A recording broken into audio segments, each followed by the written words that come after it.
Bitcoin is no longer this side thing that's like decentralized. Now, BlackRock has an ETF. You can buy Bitcoin through BlackRock. Okay, so what is that? ETF. Gold is an ETF. Doesn't mean you have gold. But 3 years ago, BlackRock was saying that Bitcoin was the worst, stupidest Why thing did ever. me and you? We got super excited about cryptocurrency. Yeah. One, because we thought we could make a bunch of money quickly. Okay. Yeah, we were wrong. But I think the real reason that I was excited about Bitcoin and other things, and I think most people were, at least initially, is because it was supposed to be decentralized. It was supposed to not be in the hands of the maniacs that are currently. But then everybody kind of realized, hang on a sec. No, TK. What? No, it doesn't. Yes, it does. How is that? What's the most volatile currency out there right now? Today. What? How much money did you lose by investing in Canadian dollars in the last 3 years? In Canadian dollars? Yeah. How much Canadian dollars? Did the value of your Canadian dollar go down in the last 3 years? Give me a number. Compared to what? In the last 3 years. Compared to what? If you had $1,000 in the bank, what is your $1,000 worth? It has to be against something. Oh. Okay. Compared to what, though? What is it worth? It's compared to the US dollar. Okay. Yeah. Great. Now, and your so that cryptocurrency, thing how much is that? How is that doing right now? Percentage-wise, how much did you lose? First of all, it's not mine because I don't have any, and I think it's a scam so too. Okay. It's 100% loss. You lost. No, I got out, but I did lose. You got out? I lost some money. Anyways, but point being that there's too much volatility in the decentralized part, and the governments don't want that either too. And it does breed a lot of, dark web-esque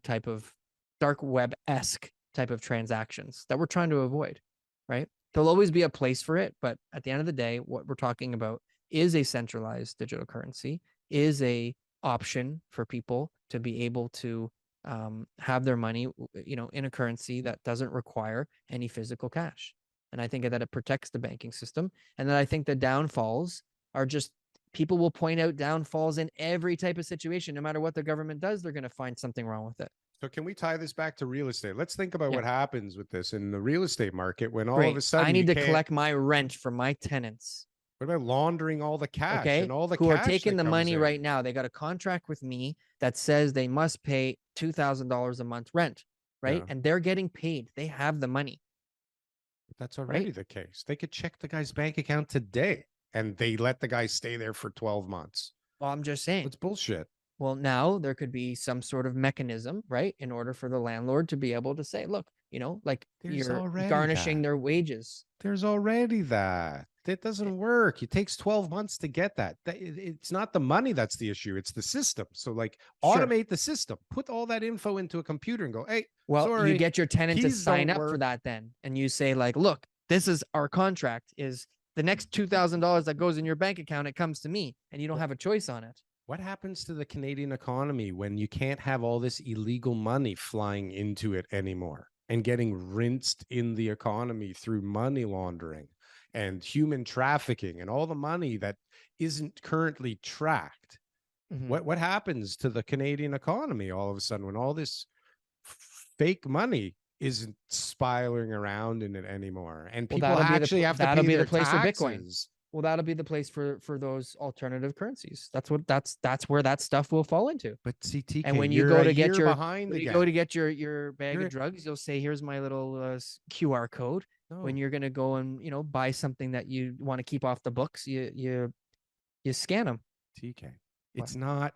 Bitcoin is no longer this side thing that's like decentralized. Now, BlackRock has an ETF. You can buy Bitcoin through BlackRock. Okay. So ETF. What is that?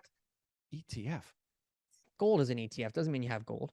But 3 years ago, BlackRock was saying that Bitcoin was the worst, stupidest Why thing did ever. Me and you buy Bitcoin and cryptocurrency? Because we knew everything about it and we believed it, or we were trying to make money? We're trying to make money, but I believed it. Doing it for sure, to make people money. Are buying these ETFs. They don't buy the ETF, and we could make 3 points every time they do a transaction, and 10 points if they keep their money with us. on what we're going to get returns from it. Very dangerous and very scary and very bad. Like, comment, and subscribe if you got anything from one of these clips. And if you want to see some more, press something on the screen here. Boom. That was good. That was good.